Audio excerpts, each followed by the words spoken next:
Ahem. Ladies and gentlemen, please hold your hearts.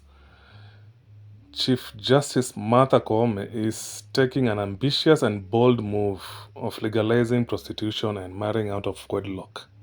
I'm sitting here wondering, is it about time or is this the times?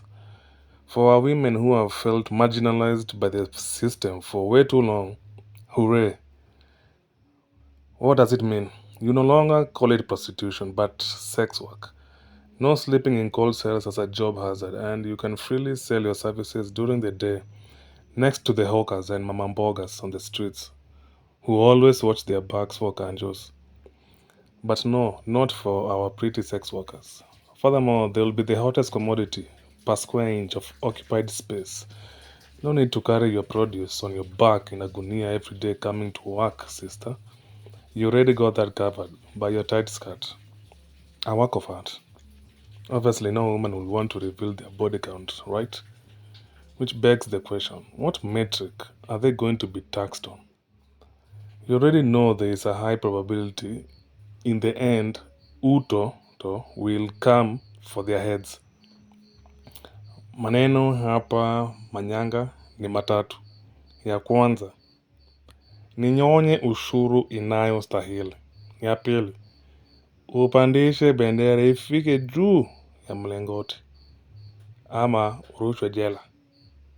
Chaguo ni lako. Marriage bill.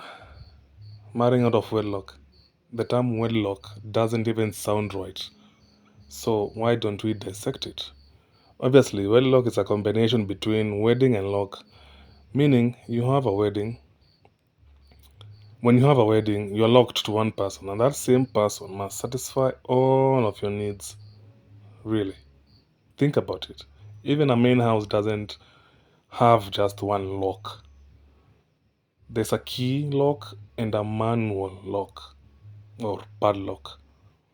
Most of the main entrances of houses or offices have two doors. All for the sake of peace of mind. I'm digressing here. Anyway, the name wedlock will be thrown away. Okay, maybe not thrown away. It might be shelved for later use, up to the point when the government decides to mess with our heads again. Marrying more than one wife is called polygamy. More than one husband is called polyandry. That's a word you really hear. Ladies, you have a lot of ground to cover before sticking that name on the map. But for the sake of argument, let's call them both polys, as in Polys. A poly. Poly is for plural. There's this poly guy named Brian, a soldier serving in the military, adorning a couple of stripes, was drinking a cold beer in a mess by himself, while the other crews were fraternizing in the background. So this one striped soldier, thinking Brian was lonely, well actually he was just vicariously wafting through his thoughts, came by and introduced himself as Ryan. After a couple of small talks, Ryan asks, "Are you married?" Brian responds, "That's right. I'm a poly." "How many?" "Two, going for three." Then immediately Kevin, one of Brian's poly friends, overhears the conversation and joins in and says, "How do you guys talking about polys, Brian?" Then Brian goes, "Yeah, he was asking about how many I've bugged." Then Kevin holds out his arm and introduces himself to Ryan. "Hey, I'm Kevin." "Hi, I'm Ryan."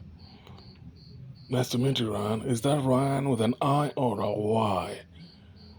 Ryan, looking rather confused, says, "It's with a Y." "Oh, I thought it's like Brian with an I, since Ryan with an I is an old Irish boy name, and clearly you're not Irish, because right now we will have been on each other's throats over that shit." Ryan then goes, "I'm not Irish." Right, I was joking. Bet you landed a bunch of chicks with that name." No, no. Are you a poly too? Kevin goes, Of course, I got three. You?